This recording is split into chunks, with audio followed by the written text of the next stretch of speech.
그 실제 살아가는 삶의 현실에서 그 하나님의 말씀이 나타나야 된다. 기억하십니까? 근데 그러려면 여러분 절대로 우리 힘과 능력으로 되지 않고요. 우리가 십자가에 죽을 때만 그 말씀이 우리를 통해서 나올 수 있다고 했습니다. 그래서 우리가 이 성경에 나오는 믿음의 선진들, 우리가 아는 아브라함이나 모세나 다윗이나 바울과 같이 믿음의 선진이라고 하는 사람들, 이런 사람들이 바로 이 성경의 주인공인데 그냥 성경의 주인공이 아니라 어떤 사람들이냐면 하나님의 약속을 성취한 자, 하나님의 계획과 뜻을 이루는 자들로 등장합니다. 그들이 이루었던 비결은 뭔가? 하나님과 동행하며 그들의 삶 속에 누구의 말씀이 통과했죠? 하나님의 말씀이 현실에서, 즉 십자가를 통과하는 그런 현실의 삶을 살았을 때만 하나님의 역사를 쓸 수 있었고 하나님의 계획과 뜻이 이루어졌다고 이 성경을 통해서 우리에게 말하고 있습니다. 여러분이 잘 알고 있잖아요. 이게 하나님의 말씀인데 이게 하나님 말이 그냥 하나님의 말씀만 나오는 게 아니고 우리 여러 믿음의 사람들이 나오는 거. 실제로 여러분 룻기에도 우리가 지금 살펴보는 룻기에도 등장인물이 5명이 나와요. 5명이. 누구누구가 나오는가? 룻, 나오미, 보아스, 그리고 오르바, 그리고 오늘 우리가 읽은 본문에 기업 물을 자, 이렇게 5명이 나옵니다. 여기서 룻, 나오미, 보아스는 하나님의 약속의 말씀을 성취한 자, 하나님의 뜻을 이룬 자로 등장하고요. 나머지 2명인 오르바와 기업 물을 자는 인간적으로 보면, 세상적으로 보면 전혀 문제될 거 없어요. 그렇지만 자기의 유익을 쫓아 행함으로 말미암아, 그런 본으로 말미암아 하나님의 약속과는 무관한 자, 하나님의 역사를 쓰는 것과는 무관한 자로 등장합니다. 자, 우리가 지난주까지 저랑 같이 기도회 때 공부해 보신 분은 알겠지만 이제 텅 빈 채로 정말 쫄딱 망한 것처럼 회개하고 하나님의 은혜의 소식을 듣고 돌아온 나오미, 그리고 그 시어머니가 믿는 하나님이 곧 나의 하나님인 걸 고백하고 그 시어머니 나오미와 따라 나선 룻, 이제 이 두 고부는 아주 힘들고 어렵게 살 것을 각오하고 고향 땅에 돌아왔는데 우리가 아는 것처럼 이미 하나님이 예비하신 보아스를 통해서 룻이 먼저 은혜를 입습니다. 이 이야기를 들은 나오미는 룻을 시집 보내기로 작정합니다. 자신을 위해서가 아니고 자기를 위하여 따라 나온 그 룻을 위하여 기꺼이 자기가 희생하기로 결심하고 룻을 보아스에게 보내죠. 그게 우리가 지난주에 나눴던 이야기들입니다. 그런데 이제 보아스가 이런 고부의 마음을 알고 은혜를 베풀기로 작정하는데 여러분 이스라엘에는 고엘 제도라는 게 있어요. 고엘 제도, 그게 뭐냐면 기업 물음 이런 뜻이에요. 기업을 물은다, 회복한다, 그게 고엘이에요. 근데 이게 무슨 얘기냐면 여러분 아시는 것처럼 이스라엘 12지파는 땅을 각각 분배받았잖아요. 그런데 조상들이 이렇게 후손들한테 넘어가는 순간 어떤 사람은 그 땅을 잘 지킬 것이요, 어떤 사람은 밀어내서 또 무능해서 땅을 팔아먹을 수도 있잖아요. 이렇게 한 집안이 망하려고 할 때 그 친족 중에, 여러분 하나님은 은혜의 하나님이잖아요. 망하지 못하도록 대신 그 기업을, 그 가정을 살려주는, 그 땅을 기업을 무르는 자, 이게 기업 물을 자, 그래서 고엘 제도예요. 근데 이거는 단순히 땅만 그런 게 아니고요. 종으로 팔려갔어도 평생 종으로 살면 안 되잖아요. 또 대대손손 종으로 살면 안 되니까 종에서 회복시켜주는 값을 그 친족 중에 그 순위가 있거든요. 먼저 그것을 기업으로 물어주는 거예요. 종으로 다시 대가를 지불해서 종에서 해방시켜주는. 그리고 또 하나가 뭐가 있냐면 우리가 이제 원수, 어떤 일을 당했는데 그 사람이 되게 힘이 없어요. 복수할 수가 없어. 보복할 수가 없어. 이럴 때 대신 복수해주는 그런 기업 물을 자도 있어요. 여하튼 이렇게 이스라엘은 어떤 집안이 망할 때 그냥 내버려두지 않고 주위의 친족들이 그들을 다시 살려내는 고엘 제도라는 게 있어요. 근데 이제 이게 바로 기업 물을 자, 오늘 우리 본문에서 읽었던 기업 물을 자, 이게 바로 고엘이에요. 그런데 앞서 말한 것처럼 아무나 고엘이 되는 게 아니고요. 친족 가운데 순위가 있어요. 1순위, 2순위 이렇게 순위가. 근데 이제 보아스가 룻이 찾아와서 이제 은혜를 베풀어 달라고 하는데 이제 보아스 마음에는 이 나오미와 룻 가문을 회복시켜주고 싶은 거예요. 마치 자기가 고엘이 되어서 이 가정의 땅을, 왜냐하면 나오미의 남편이 엘리멜렉이잖아요. 그러면 떠나기 전에 엘리멜렉의 땅이 있었단 말이에요. 근데 이 지금 여인네 둘이서는 그 땅을 어떻게 할 수가 없으니 이 보아스는 기꺼이 이 땅을 회복해주고 기업을 불러서 이 가문을 일으킬 마음이 있어요.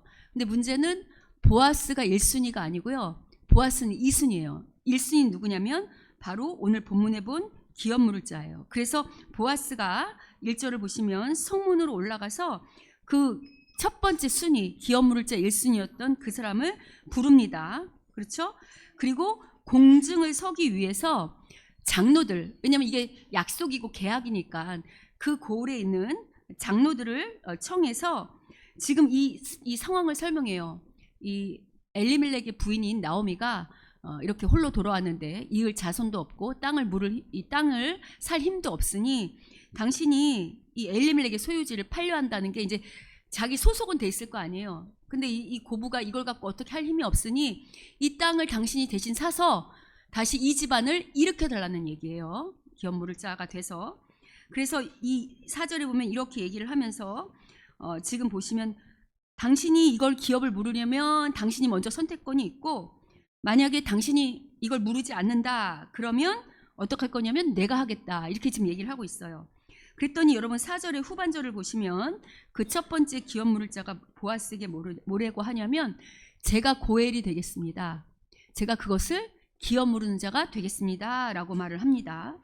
자, 우리가 이제 이렇게 되면 요 답변만 보면 이 룻기의 말씀을 다 아는 사람들은 당황할 수 있어요. 왜냐하면 룻기가 끝났을 때는 이 룻기와 나오미 집안의 기업을 모르고 이 집안을 회복시켜주는 건 누구죠? 보아스예요. 근데 지금 첫 번째 기업 물을 자가 뭐라고 말하냐면 내가 기업을 모른다고. 여기까지만 보면 이 일이 어떻게 된 거지? 라고 할 수 있겠죠. 그런데 이것을 예상이라도 한 듯이 5절에 보면 보아스가 추가적인 의무를 제시합니다. 어떤 의무를 제시하냐면 5절 보면 이렇게 말합니다. 우리 5절을 다 같이 한번 읽어볼까요? 자, 5절 한번 읽겠습니다. 시작. 보아스가 이르되 내게 나오미 손에서 그 밭을 사는 날에 곧 죽은 자의 아내 모압 여인 룻에게서 사서 그 죽은 자의 기업을 그의 이름으로 세워야 할지니라 하니. 원래는 고엘 기업을 물으면 뭐만 사면 되냐면 토지만 사서 회복시켜주면 돼요. 토지만 사주면 되거든요. 근데 지금 보아스는 뭐라고 그러냐면 네가 만약에 나오미 손에서 그 토지를 사잖아? 그렇게 사게 되면 토지만 사면 되는 게 아니라 바로 죽은 자의 아내 바로 이 룻도 네 아내가 돼서 이 룻에게 네 후손이 나도록 룻을 아내로 맞아야 돼 이렇게 말을 하고 있어요. 여러분 이거는 원래 기업 물을 자에는 없는 법이고 이거는 유대법의 또 다른 법이에요. 이건 무슨 법이냐면 유대 수혼법. 그래가지고 하나님께서 땅만 회복시켜주는 게 아니고 지파가 있잖아요. 또 지파 안에 가문이 있으면 가문이 끊어지면 안 되잖아요. 그럴 때 예를 들어서 그래서 우리랑 지금 관점을 생각하시면 안 돼요. 지금 문화로 생각하시면 안 되고 그 고대 근동의 그 당시의 관습, 문화 그리고 그 의중이 중요해요. 의중이. 그래서 예를 들면 한 집안에 형이 죽잖아요. 자손이 없이. 그러면 이 형수가 동생하고 결혼할 수 있어요. 동생이 죽으면 그 또 동생. 그게 유다와 다말 사건이에요. 아시죠? 그러니까 누구든지 후손을 낳을 수 있도록 그 대를 이어주는 그 결혼을 할 수 있도록 허락하는 게 유대 수혼법이에요. 근데 지금 보아스는 요청하는 게 고엘 제도만 요청하는 게 아니고 고엘 제도 플러스 유대 수혼법을 이렇게 하나로 묶어서 두 가지를 요청하고 있어요. 왜 이렇게 요청하는가? 지금 보아스가 볼 때는 나오미하고 룻하고 밭만 사서 돌려주면, 그러니까 이 사람이 그 밭을 사서 자기가 된다는 것은 그동안에 나오미와 룻이 먹고 살 수 있도록 도와준다는 얘기예요.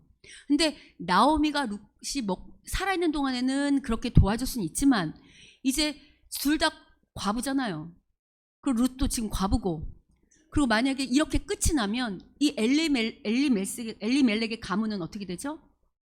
끊어집니다.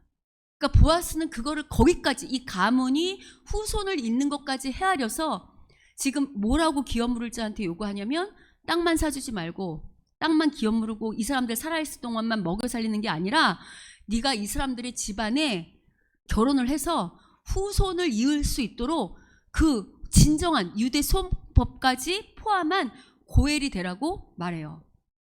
근데 이제 여러분 이렇게 되면 이제 어떤 문제가 발생하냐면 이 사람이 땅을 샀을 때는 자기 땅이 자기게 되잖아요. 그래서 그 땅으로 룻과 나오미를 먹여 살리면 되는데 만약에 룻과 결혼해서 자손이 나면 이 땅은 누구 내게 되죠? 그 후손 정말 다시 물려줘야 돼요. 그러면 자기는 돈도 지불해야 되고 자기가 갖고 있던 것들을 통해서 평생 먹여 살릴 뿐만 아니라 자기 소유도 얼만큼 떼어서 그 샀던 그 투자했던 것들이 자기께 되는 게 아니라 자기 가문께 되는 게 아니라 자기 친족이긴 하지만 자기랑 상관없는 엘레멜렉의 사람들 가문께 된단 말이에요. 그러니까 여기서 이제 머리가 돌아가는 거예요. 그래서 뭐라고 말하냐면 잠깐 그러면 왜 보아스는 원래 율법은 고엘 제도만 하면 되잖아요. 근데 왜 이 사람에게 유대 수원법까지 포함해서 이렇게 요구할까요? 율법으로 따지면 이 사람은 그냥 고엘만 하면 되잖아요. 기업만 물으면. 근데 보아스는 왜 이렇게 말할까요? 여러분 제가 아까 보아스의 마음이 단순히 땅을 기업 물는 데만 있는 게 아니라 이 가문을 살리고 싶은 마음까지 있다고 그랬죠.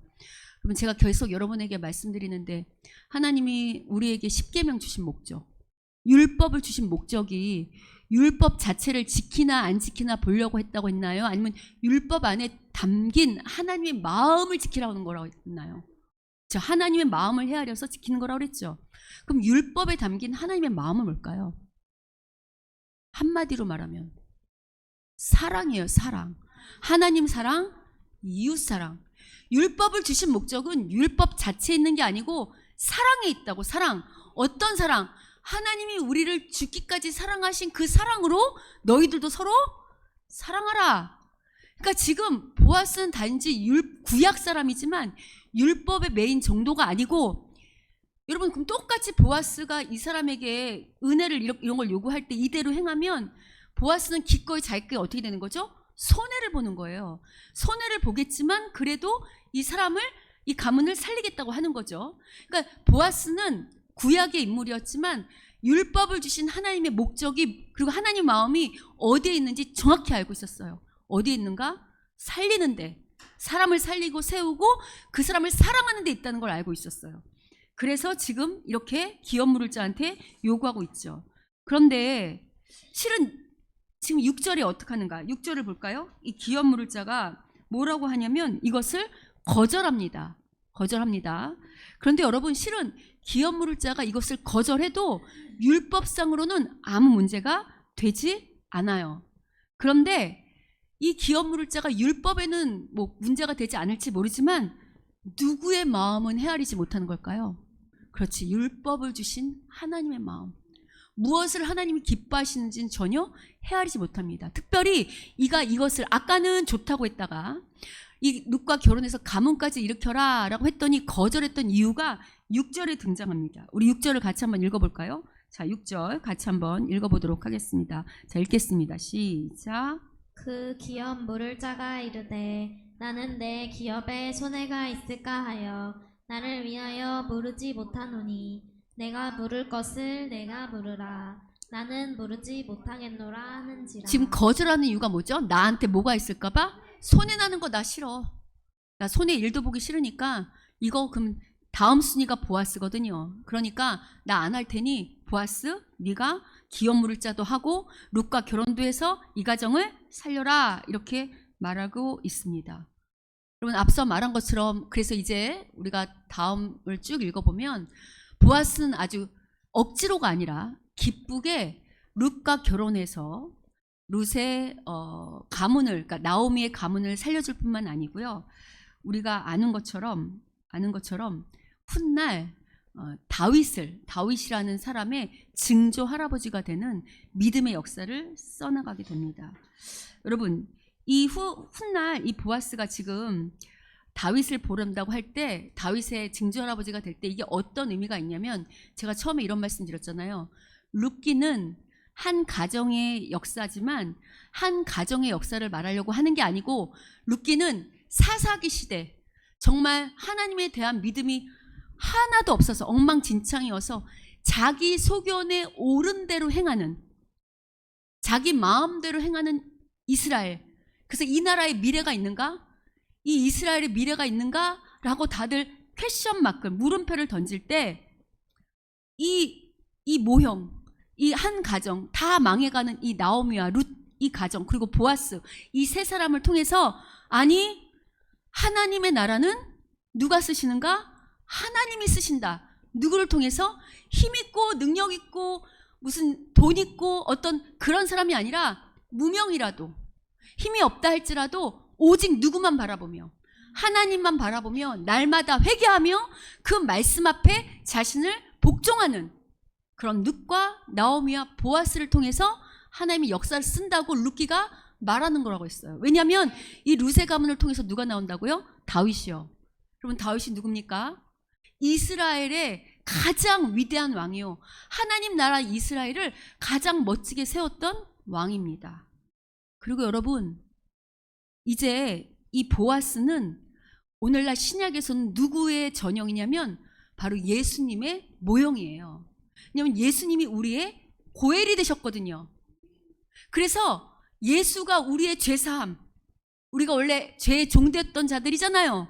그런데 마치 대신 보아스가 기업을 물은 것처럼 주님이 대신 속량하셔서 대신 죄값을 치르시고 우리를 죄에서 회복시켜줬고 그리고 우리를 하나님의 자녀로 기업 물을 자로 하나님의 영원한 기업을 물을 자로 예수님이 친히 고엘이 되셔서 우리에게 기업 물을 자의 영광을 우리를 하나님이 인도하시고 먹이시고 회복시키는 그 역사로 하나님께서 예수님이 우리의 기업 물을 자가 되셨잖아요. 그래서 예수님은 바로 보아스는 예수님의 모형이라고 말하는 겁니다. 그런데 여러분 이 예수님이 누구의 혈통으로 오셨죠? 바로 다윗의 후손으로 오셨어요. 보아스가 없었다면 보아스가 룻과 이 가문을 살려내려고 룻과 결혼하지 않았다면 다윗은 없었을 것이고 다윗이 없었다면 예수님도 그 혈통을 따라 오지 못했을 것입니다. 여러분 보아스가 이 시대에 룻과 나오미를 위해서 기꺼이 자기를 손해보는 그 결정을 할 때 누가 알아주지 않잖아요. 다 쓰러져가는 무명의 두 고부를 살리려고 자기를 기꺼이 손해보는 이 일을 했을 때 보아스가 훗날 자기가 예수님의 그 기가 막힌 혈통의 가문의 족보를 쓰는 그 다윗의 증조 할아버지가 될 거를 예상했을까요? 그런 걸 기대하고 하나님 앞에 길이길이 기억 남는 하나님 앞에 그 면류관 영광의 면류관의 그 역사를 쓴 한 장면으로 남을 것을 기대하고 룻과 나오미를 도왔을까요? 아니에요. 그냥 오늘 내가 만난 가장 처참해 보이는 이 가정 그런데 이 비에 떨고 있는 것 같은 다 쓰러져가는 것에서 망해가는 이 두 사람을 살려내는 그 은혜를 베풀었을 때 그 말씀에 담긴 하나님의 사랑으로 기꺼이 사랑을 베풀었을 때 하나님이 그를 바로 예수님의 족보 그리고 다윗의 조상이 되는 그 반열에 그리고 하나님의 역사를 기가 막히게 쓰는 그 반열에 이 사람을 사용하고 있음을 우리가 알 수 있습니다. 아마 지금쯤 보아스는 주님 옆에서 영광의 면류관을 쓰고 있을 것입니다. 자, 여러분 이처럼 우리가 하나님의 자녀가 된다는 것은요, 이 본문에서 말하는 것처럼 오르바나 기업 물을 자 제가 계속 말하지만 나쁘지 않습니다. 이 사람들 잘못한 거 없습니다. 그런데 그냥 이렇게 평범하게 그냥 세상 사람들하고 똑같이 사는 자로 부름받은 게 아니고요.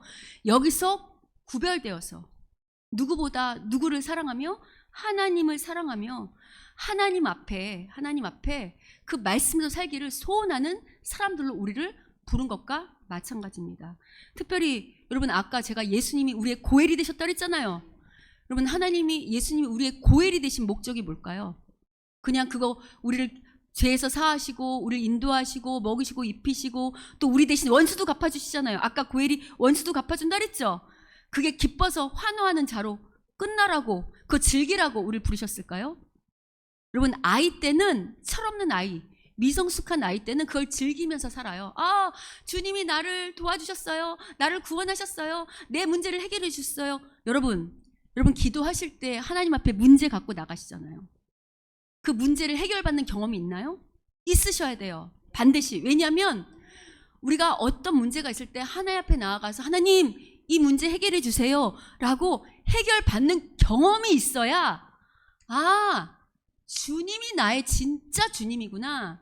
주님이 진짜 나의 고엘이구나 하고 하나님 앞에 나아가 하나님을 진짜 주님으로 만날 수가 있어요. 근데 여러분, 우리가 그렇게 하나님 앞에 그런 동기를 가지고 하나님이 내 문제를 해결해 줬어 신나서 그렇게 하나님 앞에 기도로 나갈 수 있지만 그럼 평생 그런 기도만 해야 될까요? 그건 입문이에요. 입문. 하나님이 내 문제를 이렇게 해결해 주셨어 하는 경험은 하나님이 나의 구주인 것을 아는 경험케 하는 입문이고요. 그 다음에 들어가면 어떻게 돼야 되는가? 우리가 자라나야 되겠죠. 아이 때는 끊임없이 부모가 돌보겠지만 이제 성숙한 자녀가 되면 이제 부모의 마음을 헤아리는, 그래서 우리가 그러잖아요. 기도는 주님의 뜻을 헤아리는 거다. 주님의 뜻을 이루는 거다. 그래서 우리가 성숙하면 더 이상 우리 문제만 아뢰지 않죠. 우리의 문제는 나중 아뢰게 되고 먼저 뭐를 구하게 되죠? 주님의 뜻을 구합니다. 마치 예수님이 십자가에 지실 때 주님, 하나님 나 십자가 지기 싫지만 그래도 이게 누구의 뜻이라면, 주님의 뜻이라면 이것을 질 수 있도록, 기꺼이 질 수 있도록, 순종할 수 있도록 힘을 달라는 기도를 하는 것처럼 그 다음 성숙함으로 나아가게 돼 있어요. 그러면 우리가 예수님이 고엘에 대해서 구원받은 목적도 마찬가지예요. 어릴 때는 아이니까 돌보면 필요하지만 이제 우리가 성숙한 그리스도인이 되어서 마치 아까 말한 모세나 다윗이나 또 아브라함이나 바울과 같은 믿음의 선진들이 되기 위해서는 그 다음으로 나갑니다. 어디로 나아가는가? 마치 예수님처럼 우리도 다른 사람이 뭐가 되는? 고엘이 되는, 다른 사람을 살리고 마치 보아스처럼 룻과 나오미를 위하여 기꺼이 자기를 손해보고 한 가정을 살리고 한 교회를 살리고 한 나라를 살리는 그 고엘로 나아가는 그런 삶이 된다는 것이 우리를 부른 목적입니다. 그게 성숙한 믿음의 자녀입니다. 여러분, 우리가 이런 말을 들으면요, 우리는 예수님을 오래 믿어서 아, 그래도 나는 이 정도 믿었는데 내 믿음이 성숙하지, 나는 그렇게 고엘로 살고 있지 라고 생각할 수도 있습니다. 근데 여러분, 우리가 과연 정말 보아스처럼 혹은 예수님처럼 정말 나의 유익이 아니라 이 말씀이 나를 통과하여 말씀대로 순종하여 사는지 안 사는지는요, 좋을 때는 몰라요. 여러분, 좋을 때는 다 믿음 좋아 보여요. 근데 언제 우리의 믿음이 드러나는가? 광풍이 불면, 환란이 일어나면, 어마무시한 문제가 일어나면 그때 우리 믿음이 다 드러납니다. 어느 목사님이 그렇게 말씀하시더라고요. 우리 왜 티백 차 있죠? 티백차에서 포장지를 이렇게 걷어내고 그냥 티백만 있을 때는 이 차가 무슨 차인지 모른다는 거예요. 그죠? 근데 이 차를 뜨거운 물에 담그면, 그 뜨거운 물에 담궈 놓으면 그때 그 차가 어떡하죠? 무슨 차인지 우러나오죠. 맞죠? 예. 근데 저는 이거보다 더 솔직히 이렇게 말씀드리고 싶어요. 우리의 신앙이 어떤지는 좋을 때는 몰라요. 여러분, 똥물도 계속 시간이 이렇게 지나서 잘 가라앉혀 놓잖아요. 그럼 윗물은 어떨까요? 맑아요. 근데 이 물의 정체가 어떤지는 어떻게 하냐면 휘저어보면 알아요. 그러니까 광풍이 불고 환란이 나서 휘휘 접어오면 그때 이 물이 정말 믿음의 물이지, 깨끗한 물이지, 아니면 더러운 물인지. 여러분, 휘저으면 어떡하죠? 우리 안에 있는 그 똥 찌꺼기가 막 부유물이 올라오는 것처럼 광풍이 불면 우리의 믿음의 수준, 우리 속사람이 다 드러나게 되어 있습니다. 그럼 여러분이 이제 제 설교를 들을 때 이렇게 질문할 수 있어요. 아, 우리 목사님 지금 이 설교하는 거 우리도 기업물처럼 믿음이 없으니까 오늘 이 보아스처럼 믿음 있는 사람 되라고, 그렇게 살라고, 그렇게 권면하고 그렇게 축복하려고 이 말 하는가 보다. 아니요, 여러분, 그러려고 이 설교하는 거 아닙니다. 여러분, 제가 목회를 해보니까요, 저뿐만 아니고 제가 지금 꽤 오랜 세월, 한 20년 가까이 꽤 오랜 세월 사역을 하고 있잖아요. 정말 목회를 하면서 우리 성도들만 아니고 제가 외부 사역도 나가고 그동안 여러 교회 또 여러 일들 하면서 많은 사람을 만났을 거 아니에요. 제가 깨닫는 게 하나 있어요. 우리에게 말하고 행동하고 이럴 때는 다 믿음 좋은 사람처럼 보이지만 실은 저뿐만 아니라 우리 여기 앉아있는 우리 모두가 그렇게 믿음이 좋지 않아요. 그렇게 보아스처럼 예수님처럼 선택하기가 쉽지 않아요. 이거 알고 이렇게 되자라는 게 아니고요. 우리의 정체가 어떤지 솔직히 알기 때문에 그럼 우리 어떻게 해야 되는가? 이렇게 믿음 없는 우리 어떻게 해야 되는가를 같이 고민해 보자고 이 말씀 갖고 온 거예요. 여러분, 오늘 아까 우리 찬양 인도자님이 찬양하는 곡 중에 주님의 시선이라는 노래 불렀죠. 주님의 시선, 뭐 나를 향하고 이 찬양. 여러분, 이 찬양곡을 작곡하고 작사하고 만들어서 부른 팀이 누구냐면 바로 예람 워십팀이라는 팀이에요. 예람 워십팀. 근데 여러분, 이 예람 워십팀이라는 팀이 어떻게 생겨났는지를 제가 오늘 설교를 준비했는데 마치 찬양 인도자가 이 곡을 여기다 선택해 놨더라고요. 그래서 와, 이게 잘 맞아떨어진다라고 생각해서 제가 지금 이야기를 하려고 하는데요. 이 예람 워십팀이 어떻게 생겨났는가? 원래는 이 예람 워십팀을 만든 지금 이제 지휘하는 목사님이 있을 거 아니에요. 이 목사님 원래 큰 교회에 청년부 부사역자로 이제 부임을 했어요. 그러니까 지방이더라고. 지방이 부산인지 울산인지 모르는데 아이가 이렇게 경상도 사투리 쓰더라고요. 여하튼. 근데 그 부목사님이 그 청년부에 부임했을 때 청년부가 약 110명이나 됐었대요. 근데 부임해서 얼마 되지 않고 1년, 2년 사역을 하는데 부흥은커녕 이 청년들이 여러 가지 이유로 자꾸 떠나더라는 거예요. 왜냐하면 지방에 있으니까 서울로 직장을 가기도 하고 군대를 가기도 하면서 자꾸 떠나서 어느덧 40명, 50명 정도 빠져나서 절반도 안 남았대요. 여러분, 이 목사님이 젊더라고, 남자 목사님이. 그러니까 얼마나 실패감과 절망에 휩싸였겠어요. 그리고 너무너무 속상하고 그 당시 이 교회가 청년부는 지하에 있고 이제 예배당이 크니까 큰 교회니까 청년부는 지하에 있는데 그리고 이제 1층에 이제 예배당 있고 이제 여러 가지 이제 일들이 있는데 누가 뭐라고 하지도 않는데요. 1층에 올라가기가 겁이 났대요.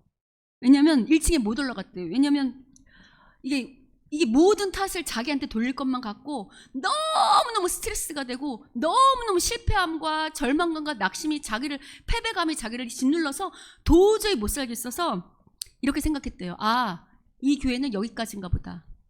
내가 다른 교회를 가든지 아니면 목회를 그만두든지 차라리 밖에서 돈 벌어서 먹고 사는 게 편하지 이 목회 이렇게 하는 거 스트레스 받아서 난 더 이상은 못하겠다라고 생각하고 있었다고 합니다. 근데 그럴 때 여러분 그거 아시죠? 청년의 반 이상이 빠져나가면 그 안에 일꾼들도 다 어떡할까요? 중요한 일꾼들도 다 빠져나갔겠죠. 그래서 그 막 활성화 있던 그 찬양팀도 몇 명밖에 안 남았냐면 2명밖에 안 남았대요. 그러니까 이제 목사님 완전히 낙심한 상태죠. 그런데 어느 날 이 남은 찬양팀의 2명이 이 목사님을 찾아왔대요. 뭐라 그러냐면 이렇게 말을 하더라는 거예요. 목사님, 우리끼리라도 찬양팀을 해보자고. 목사님, 이렇게 우리가 생각지도 않게 이런 일이 생긴 거면 우리를 향한 하나님의 뜻이 있지 않겠냐고. 그리고 우리를 향한 뜻이 아니라도 이 남은 공동체를 향한 하나님의 뜻이 있을 터이니 우리끼리라도 이 일을 하나님의 크심을 기억하고 하나님 일하실 것을 기대하면서 우리끼리라도 이 찬양팀을 가지고 이 청년부를 한번 지켜보자고, 하나님이 이 공동체에 무슨 일을 하실지 기대하면서 해보자고 2명이 찾아왔대요. 그런데 이 목사님이 그 2 청년을 보는데 이 찾아온 2 청년이 어떤 찬양팀이었냐면 그 중에 한 명은 성대 결절이 나서 중2 때부터 노래를 못했던, 그러니까 멘트는 할 수 있지만 보컬은 할 수 없는, 노래를 할 수 없는 한 명. 또 한 명은 이제 막 피아노를 배운 지 5개월밖에 안 되는 청년 한 명. 근데 이 2 사람이 이렇게 말을 해도 소망이 안 생기더래. 왜냐면 아까 말한 것처럼 한 명은 성대결절, 한 명은 피아노 배운 지 5개월. 그래서 이렇게 말을 했대요. 정말 아무리 그렇게 말해도 하늘 소망이 없고 미래가 없어 보이는 것 같아서 이렇게 말을 했답니다. 야, 니들이 목사해라, 니들이. 말은 진짜 멋있게 한다. 니들이 목사하라고. 그랬더니 이 희망 없어 보이는 이 청년이 뭐라고 말하냐면 이렇게 말하더래요. 목사님 그 전에 설교할 때 이렇게 말씀하시지 않았냐고. 예전에는 북과 장구만 있어도 하나님께 찬양 올렸다고. 아무 악기만 없어도 손뼉 치면서 우리의 열정으로, 우리의 전심으로 함께 찬양 올렸다고. 아니 우리 북과 장구 치면서 찬양하자고. 그리고 목사님 말씀하시지 않았냐고. 문제보다 크신 하나님, 우리에게 가장 큰 것을, 좋은 것을 주신 하나님, 하나님은 문제 가운데 역사하시는 하나님이다. 하나님은 문제 가운데 크신 일을 일하시는 하나님이니까 너희들 그 하나님 믿고 나아가라고 우리한테 말하지 않았냐고. 그러니 우리 그 말씀 붙잡고 우리 북을 치든 장구를 치든 우리 해볼 테니 우리 같이 해보자고. 하나님 역사하실 거 기대하고 해보자고. 이 말을 들은 목사님이 너무너무 부끄러웠대요. 왜냐하면 그동안 자기가요, 이 목사님 이렇게 잘생기고 아주 멋지더라고. 설교를 멋지게 세련되게 정말 많은 멘트를 날렸대요. 찬양을 하면서 설교를 하면서 정말 하나님이 얼마나 우리보다 크신지, 어떤 문제가 있을 때 하나님이 어떻게 역사하실지를 늘 설교했다는 거예요. 그런데 정작 이런 광풍이 부니까 자신은 말만 떠들고 자신의 말은 다 허공에 날아가서 온데간데 없고 믿음이라고는 찾아볼 데 없고, 오히려 그 말씀을 붙잡은 이 아이들에게 진정한 그 말씀의 믿음이 이 청년들에게 있는 것을 보고, 와, 나는 말로만, 감정적으로만, 눈물로, 말로 그렇게 고백했지 실제로 내 믿음의 자리를 지키지 못했구나 하면서 너무너무 부끄러웠다고 해요. 여러분, 우리의 믿음은 광풍이 불 때 그 사람이 어디에 서 있는지를 보면 알 수 있어요. 스탠스를 보면 알 수 있다고. 어디에 서 있는지. 자기가 있는 그 처한 그 자리에서 광풍이 불 때 그 자리에서 주님을 바라보며 하나님이 일하실 것을 기대하는지. 그런데 이 목사님은 뭐라고 고백하냐면 문제가 생기자 자기 안위만 걱정하면서 다음 스텝을 생각했다는 거예요. 언제 그만두지? 나 여기서 안 부끄러워 싶은데 빨리 그만두고 괜히 내 경력에 흠집 나는 거 나 싫은데. 그래서 도망갈 군림만 했다는 거죠. 그런데 이 두 청년의 이야기를 붙들고 너무 부끄러워서 이 청년들과 그래 해보자 하고 이 청년들과 워십팀을 만들기 시작한 게 바로 이런 워십팀이에요. 근데 그때 이 목사님 생각났던 게 이제 뭐였냐면 이 말씀이 생각났대요. 여러분, 성막 안에 언약궤 만들잖아요. 언약궤가 지성소 안에 가장 중요한 거죠. 여러분, 실제로 언약궤는 시띠나무로 만들어요. 근데 시띠나무는 좋은 나무가 아니고요. 그렇게 지나가다 볼 수 있는, 그 당시 이스라엘에 그냥 지나가면 손에 잡히는 그냥 일상의 나무, 그냥 막 쓰는 나무예요. 근데 그 나무를 가지고 하나님 손에 붙들리니까, 하나님이 만들라 한 대로 만드니까 그게 뭐가 되냐면 가장 중요한 언약궤가 되는 거죠. 근데 이 청년들의 그 믿음의 고백이 하나님이 그 무명의 아이들, 아까 성대 결절나고 피아노도 칠 줄 모르는 그 아이들 고백을 들고 이 아이들을 사용하기 시작하는데, 이 아이들이 정말 하나님 손에 붙들리니까 하나님의 역사를 쓰는 기가 막힌 일들이 벌어진다는 거예요. 그래서 어떻게 됐냐면 예람 워십팀이 그래서 만들어졌고, 그러자 어떻게 연습을 했냐면 다 직장인들이잖아요. 밤에 8시에 퇴근하잖아요. 그럼 새벽 일찍 끝나면 3시, 늦게 끝나면 새벽 4, 5시까지 자기들끼리 기도하고 주님의 은혜를 구하면서 그 워십을 만들었다는 거예요. 그래서 이제 이 목사님이 이 찬양팀을 통해서 유튜브를 할 생각을 한 거예요. 근데 이제 유튜브를 할 생각을 하면서 이제 이 지방에서 어딜 가면서 자기랑 잘 아는 믿음의 어르신을 이제 데리고 이제 같이 가면서 이 얘기를 했대요. 어르신, 저희 아이들이 이번에 유튜브를 할 겁니다. 근데 제가 기도 제목이 있어요. 그러니까 그 어르신이 묻더래요. 기도 제목이 뭐냐고. 그래서 이렇게 말했대요. 이왕이면, 우리 애들이 그동안 고생했는데 이왕이면 이 유튜브가 아주 잘 돼서 우리 애들이 잘 됐으면 좋겠어요. 이왕이면 유튜브가 아주 성공해서 조회수가 잘 나와서 돈도 좀 벌었으면 좋겠어요. 이왕이면 이 유튜브가 조회수가 잘 돼서 우리 애들이 돈만 버는 게 아니라 경제적으로 아주 풍요하고 아주 떠서 그 돈으로 또 우리가 좋은 일도 할 수 있으니까 아주 성공했으면 좋겠어요. 이렇게 기도 제목을 내놨대요. 그랬더니 그 어르신이 이렇게 말씀하시더랍니다. 그 어르신이 이제 이분하고 친한 분이었나 봐요. 야야, 아까 경섰던 분이라 그랬죠. 이분이 전 목사인가 봐요. 야야, 전 목사, 니는 그래도 목사 아이가. 세상이 다 성공을 말하고 세상이 다 잘 되는 걸 말해도 목사인 너는 복음을 말해야 되지 않겠느냐. 목사인 너는 세상이 다 성공을 말하고 잘 되는 거를 떠들어도 너는 오직 예수 그리스도의 십자가의 복음만을 전하는 자가 돼야 되지 않겠느냐라고 말을 하더래요. 근데 이 목사님 그 말 들을 때 회개하지 않고 기분이 너무너무 나빴답니다. 왜냐하면 그때마도 자기 마음이 강팍해서 왜 나도 이 목사 하려고 일본 좋은데 유학 가려는 것도 포기했었고 내가 목사 하려고 좋은 직장도 포기했는데 그 어르신의 말씀이 또 나를 포기하고 아까 보아스처럼 나를 또 손해보라고 하는 것처럼 들려서 그 말이 너무너무 듣기 싫었대요. 근데 여러분 하나님 집요하신 거 알죠? 그리고 돌아왔는데 이분이 부목사라 했잖아요. 그 교회 담임 목사님이 웬만하면 그 말을 안 하는데 어느 날 그러시더래요. 이 사역자를 불러놓고 이 목사님 불러놓고 목사는 오직 복음으로만 사는 거라고. 똑같은 말을 들었죠? 그리고 이제 그리고 그 주에 이제 청년부들 모임이 있는데 거기에 장로님이 계시대요. 이게 제자 훈련하고 이게 청년부마다 이렇게 그 어른이 있잖아요. 근데 장로님이 그날 그러시더래요. 목사님한테. 목사님, 우리 청년부는 오직 복음의 길로만 갑시다. 오직 복음으로만 삽시다. 이렇게 말을 하더래요. 그 말을 듣는 순간 이게 하나님의 음성처럼 들려서 계속해서 자기가 여지껏 또 하나님 앞에 다른 데만 바라보고 하나님을 바라보는 게 아니라 여지껏 자기의 유익, 세상 사람들하고 똑같이 있는 그 자기 모습이 보여서 너무너무 부끄러워서 그날 청년부 애들한테 고백했대요. 내가 이런 목사였다고. 회개하고 우린 이제 오직 복음으로만 가자. 이 에라머십 뜨지 않아도 성공하지 않아도 조회수 오지 않아도 누구만 바라보며 주님만 바라보며 하나님만 찬양하는 그런 청년부가 되자고 말을 했답니다.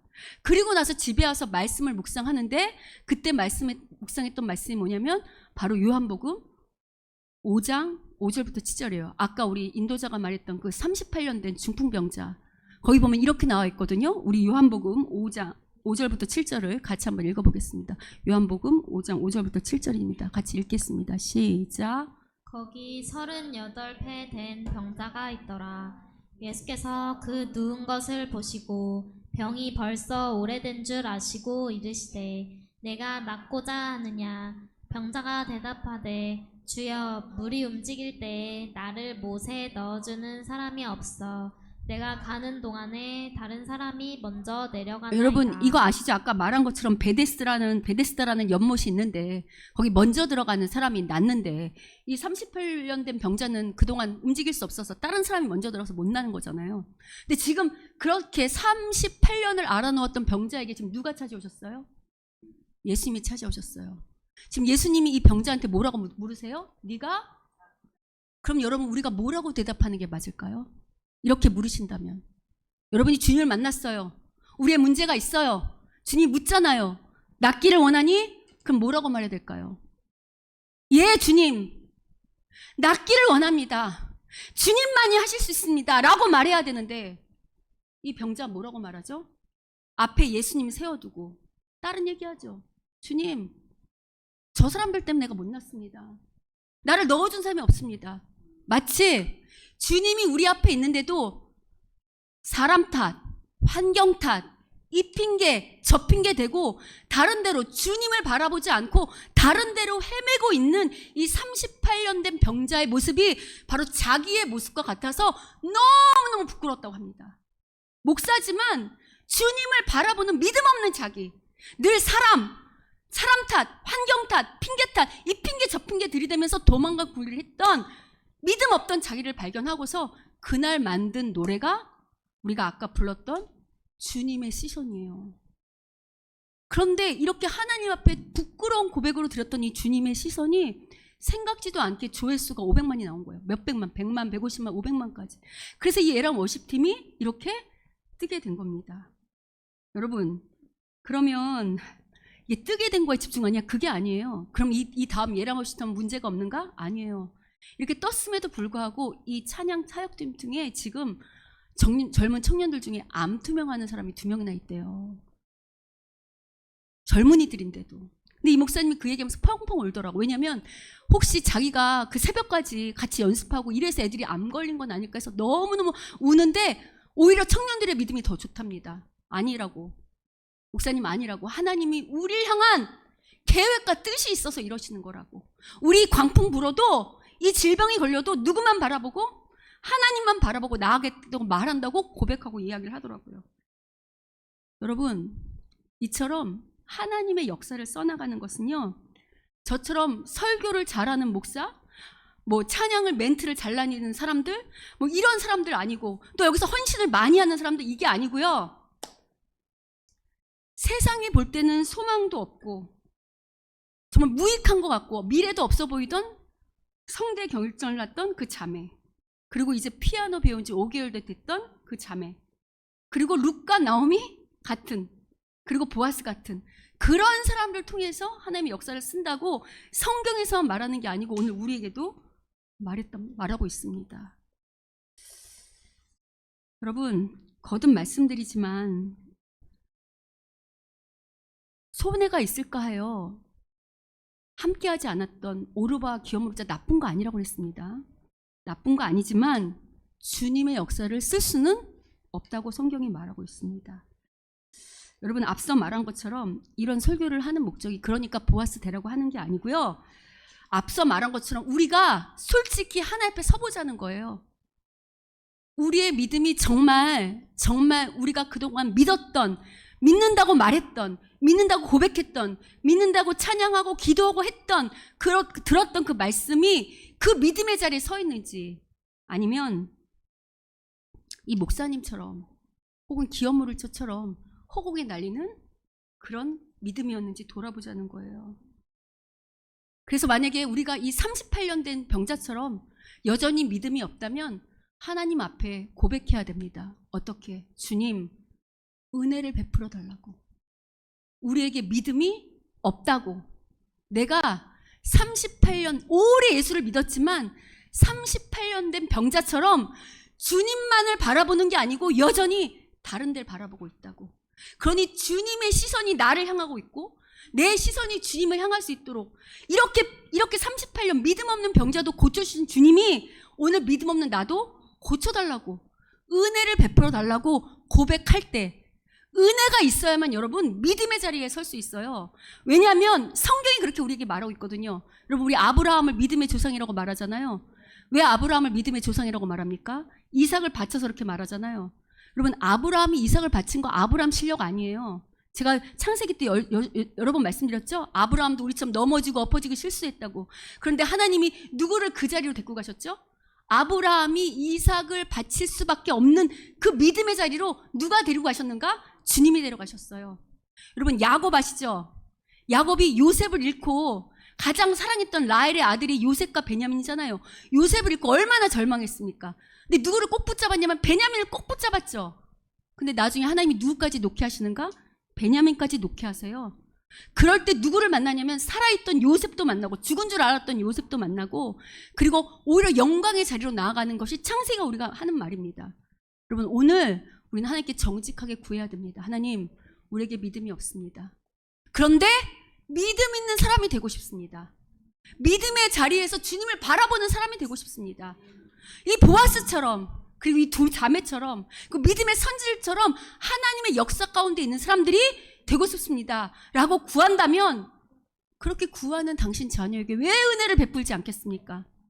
여러분, 오늘도 하나님은 이렇게 정직하게 자신의 믿음을 고백하고 그렇게 은혜를 구하는 그런 사람들, 그리고 그 말씀을 믿고 붙잡는 사람들, 그래서 그렇다고 한다면 설사 우리가 다 무명의 사람이라 할지라도 그런 사람들 통해서 하나님의 멋진 역사를 쓰실 줄 믿습니다. 바라기는 오늘 말씀을 통해 하나님의 은혜를 구하여 이 역사를 써나가는, 하나님 보시기에 좋은 우리 교회요, 우리 모두가 되시기를 주님의 이름으로 축원합니다. 아멘.